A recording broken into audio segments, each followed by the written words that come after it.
Assalamualaikum warahmatullahi wabarakatuh. Salam sejahtera buat semuanya. Saya Gatot Hadianto, dokter spesialis obstetrik ginekologi, subspesialis uroginekologi rekonstruksi.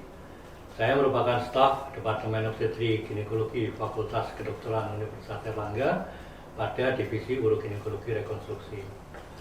Saya mendapatkan tugas untuk menyampaikan mata ajar ruptur perineum yang merupakan bagian dari topik inkontinensia alfi pada modul uroginekologi rekonstruksi. Rencana pembelajaran semester pada program pendidikan spesialis berupa modul-modul. Modul uroginekologi rekonstruksi merupakan modul yang sesuai dengan pendidikan saya pada subspesialis atau konsultan uroginekologi rekonstruksi, spesialis obstetrik ginekologi.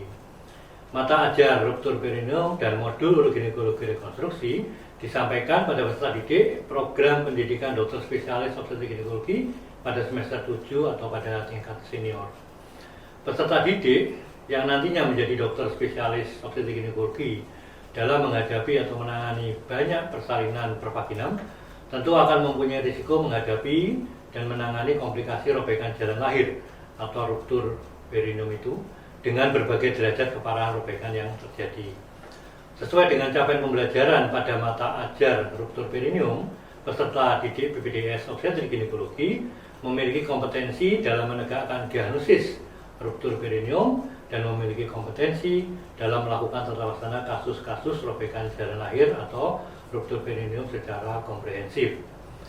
Metode pembelajaran yang telah saya lakukan meliputi ceramah interaktif dan diskusi kasus untuk menambah wawasan pemahaman tentang ruptur perineum agar peserta didik PPDS obstetrik ginekologi mencapai kompetensi yang diharapkan.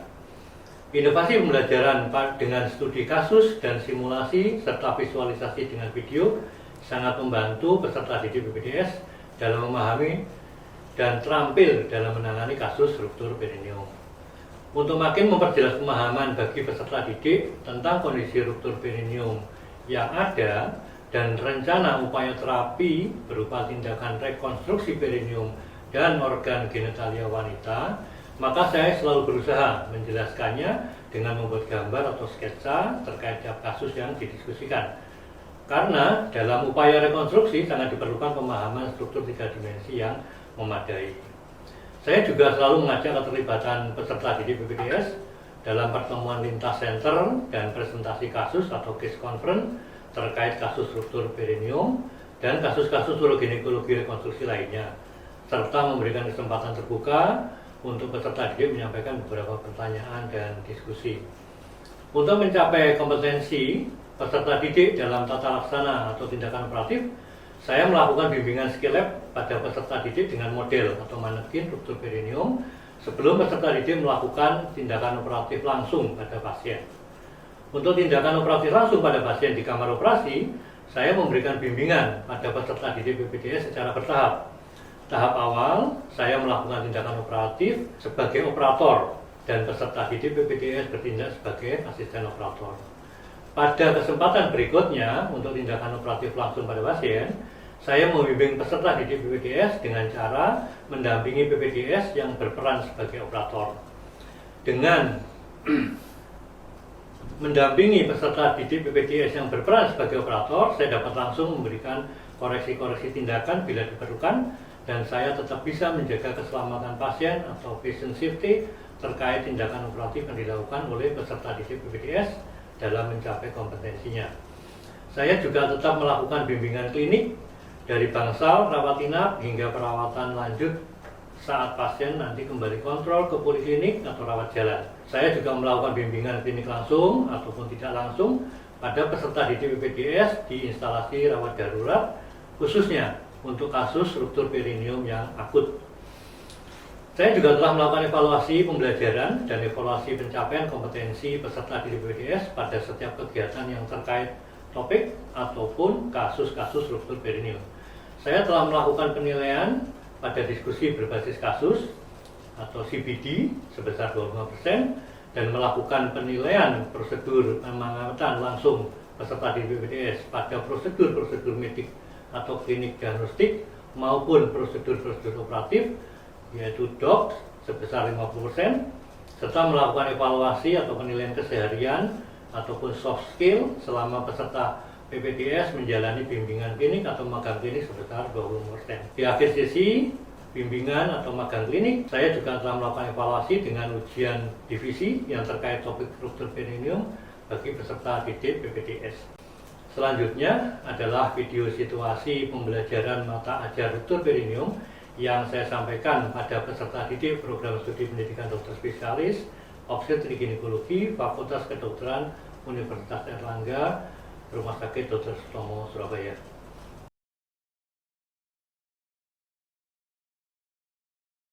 Oke, selamat pagi. Periode ini kita akan mau diskusi review terkait dengan, sebenarnya topiknya itu adalah inkontinensia alfi. Supaya Anda tahu dulu, inkontinensia alfi besarnya.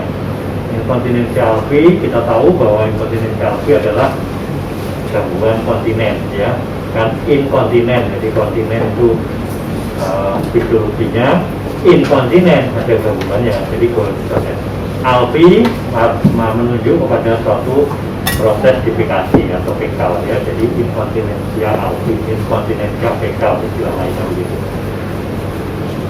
Nah,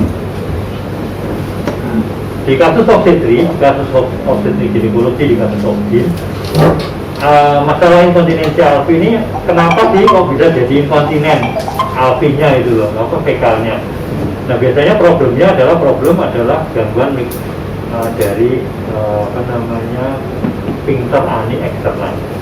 Nah, kalau ditulis lebih jauh lagi, kenapa sphincter aninya bermasalah? Nah, biasanya karena ada cedera.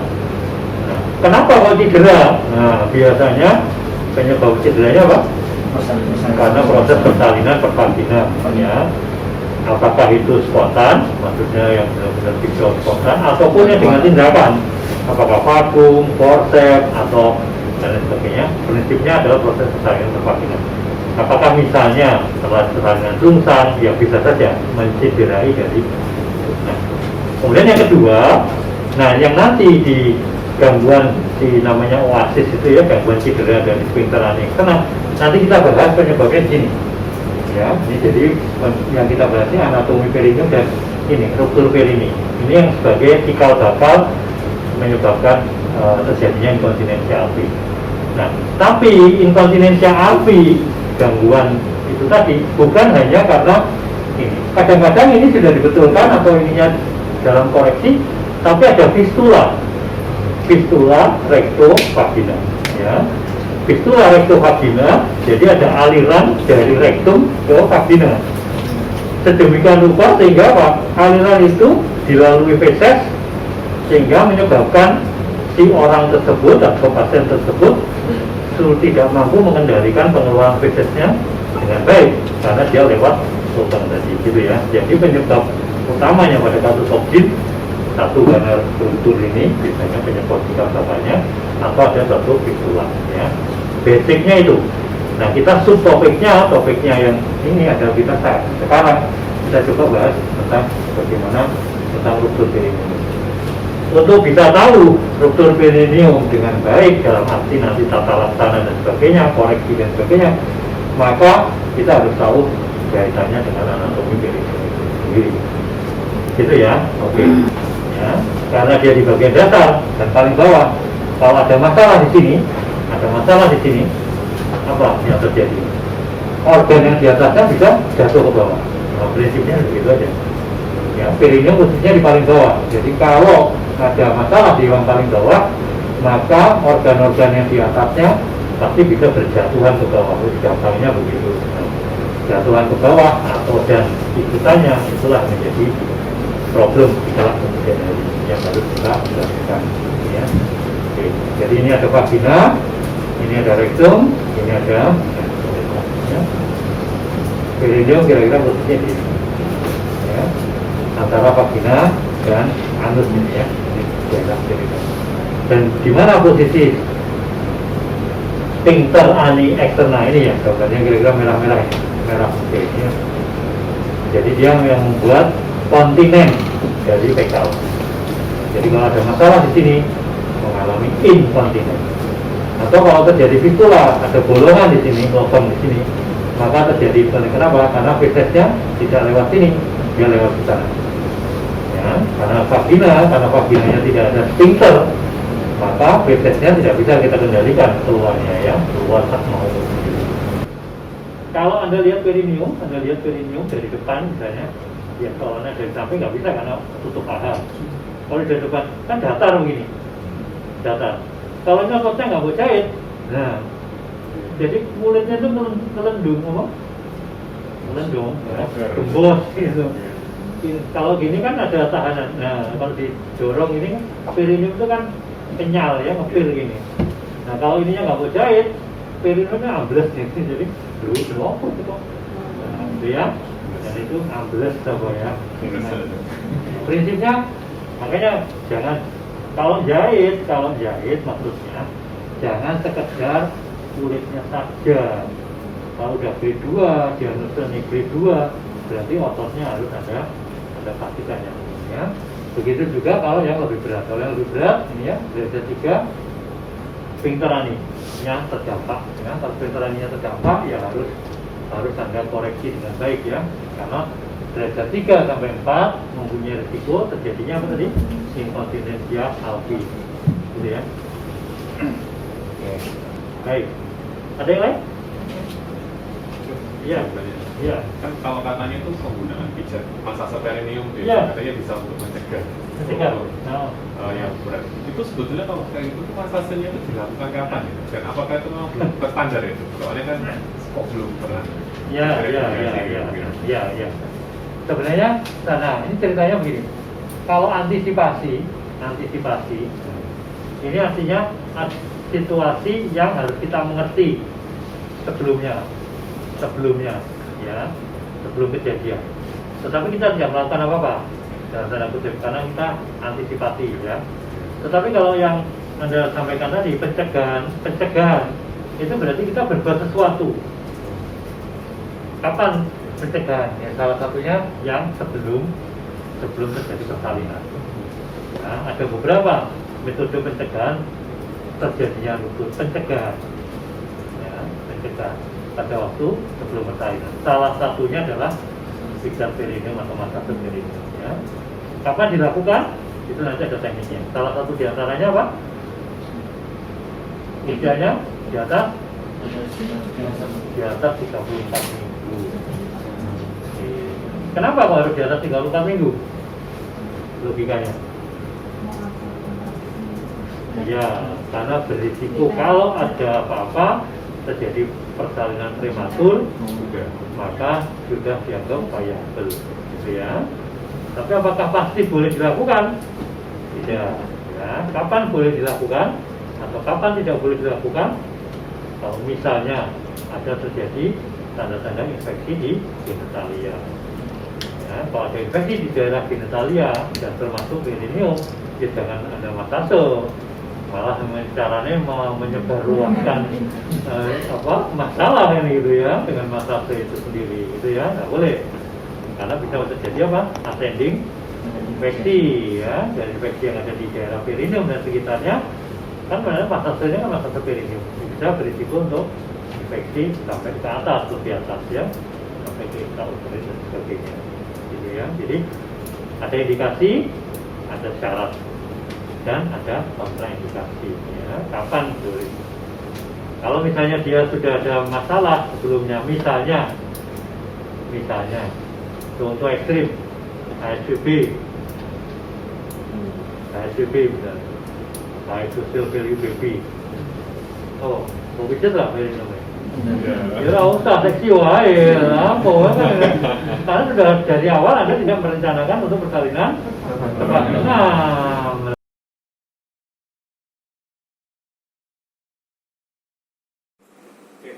jadi saudara sekalian, kita akan mencoba latihan dengan manekin sebelum Anda nanti terjun langsung ke pasien, ya.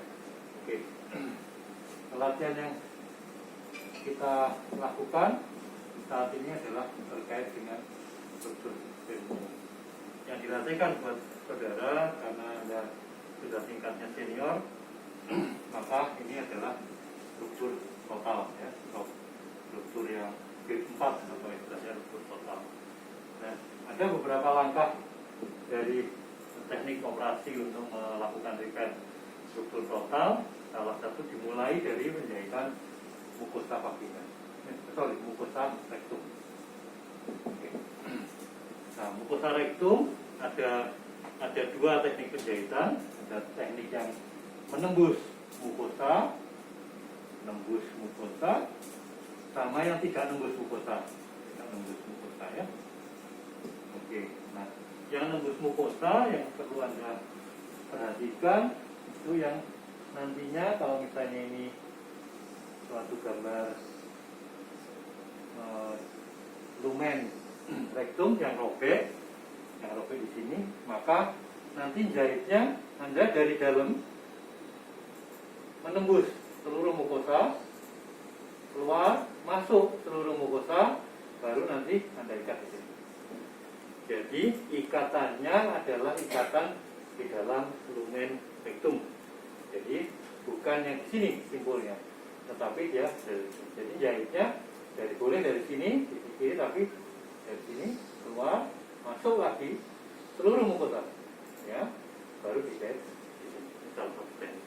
Ada teknik lain, yang teknik yang tidak menembus mukosa, ini adalah begini, jahitnya begini saja. Nah, jadi tidak menembus, baru nanti, baru ini simpulnya jatuh, tapi ini tidak menembus, ya. Nah, saya minta untuk melakukan yang menembus. Kenapa begini? Karena ini lebih mudah mengerjakannya, ya. Baru nanti setelah mukosa, Anda coba kerjakan 2 lapis. Lapis keduanya adalah yang tidak menembus mukosa. Jadi lapis keduanya Anda cukup mentautkan ini, nah bersihkan ini. Itu ya, itu mulai dari mukosa. Ya, kita coba mulai dari mukosa, baru nanti langkah-langkah step berikutnya. Ya, coba kerjakan. Saya lihat ya, aja. Ini yang nanti ada asistennya yang membantu biasanya untuk melakukan pegangan identifikasi mukosanya ini, ya. Oke. Jadi robek di rupturnya. Coba sekarang Anda gunakan teknik yang menembus mukosa untuk membuat jahitan yang paling tidak 1 atau 2 jahitan menembus mukosa. Idealnya yang dimulai dari ujung. Tapi kalau ini tidak memungkinkan, ya sudah, untuk latihan coba Anda buat metode penjahitan yang menembus mukosa. Nah, Anda masuk dulu, masuk dulu, ya, masuk dari bawah, dari lumen, masuk, keluar, masuk lagi.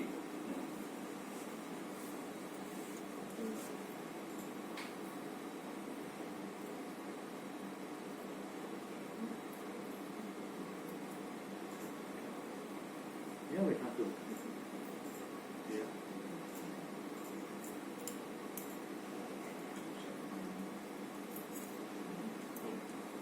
Pegang biasa aja, ya.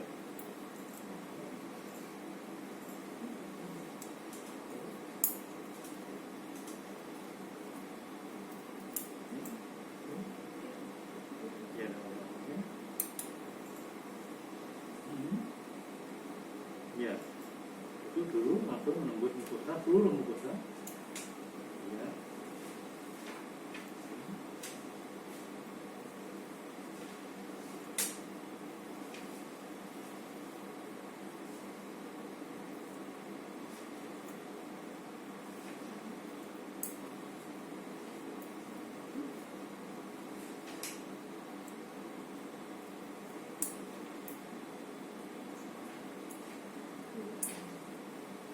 Ya. Oke.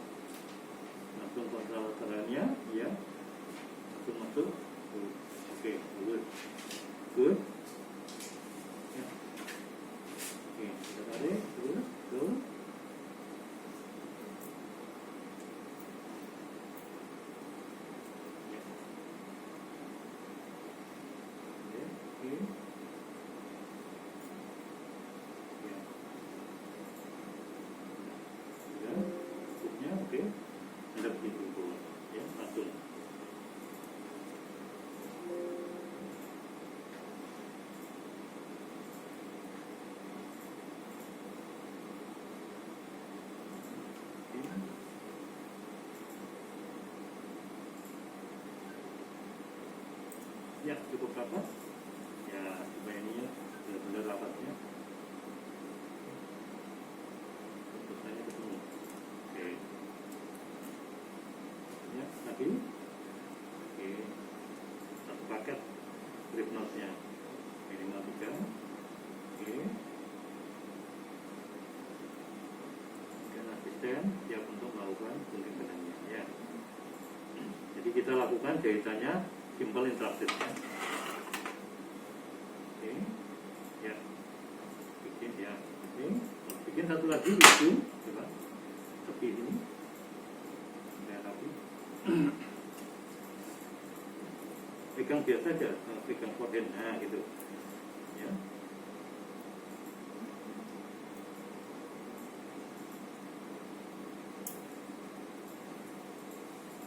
Oke.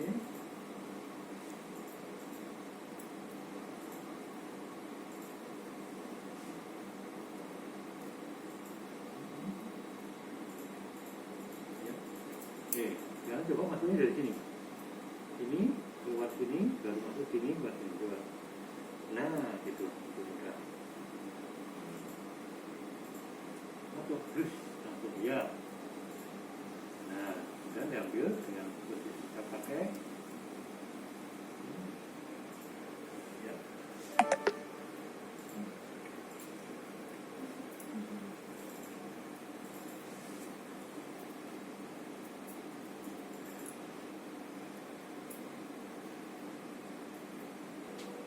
Lalu potong.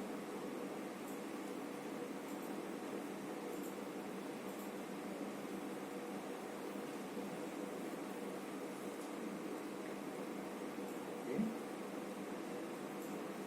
Ada yang mau didiskusikan lebih lanjut? Ada yang kurang clear? Ada yang nggak jelas? Ada yang mau ditanyakan? Jaraknya bisa berapa jauh? Jaraknya biasanya diusahakan kurang dari setengah senti ya. Setiap dari satu jahitan, satu tusukan ke tusukan berikutnya, satu jahitan ke satu jahitan lainnya adalah kira-kira setengah senti atau kurang ya, kurang dari setengah senti. Tujuannya apa? Supaya tidak bocor dengan cairan, karena ininya akan menghasilkan feses yang mengandung cairan biasanya, dan supaya cairannya tidak bocor. Istilahnya watertight ya, akan berasal bocor air. Itu. Kira-kira bisa ya, masing-masing mengerjakan ya untuk teknik penjahitan yang menembus mukosa khusus untuk mukosa rektum ya, yang kita kerjakan. Baik, oke.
jahitan, oh iya sama jahitan co sama nausikanya juga ya.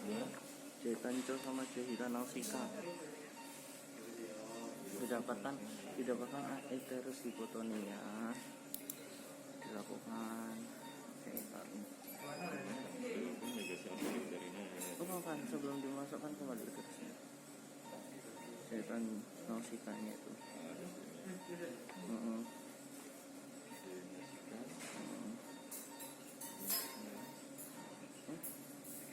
Kan yang sebelum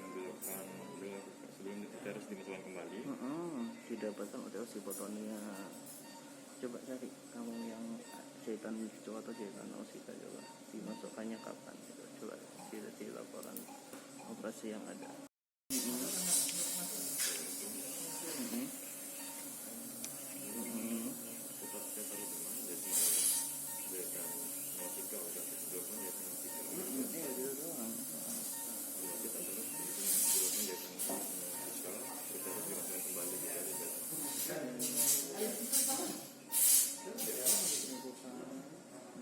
Di atas resesi itu sudah diselesaikan ya.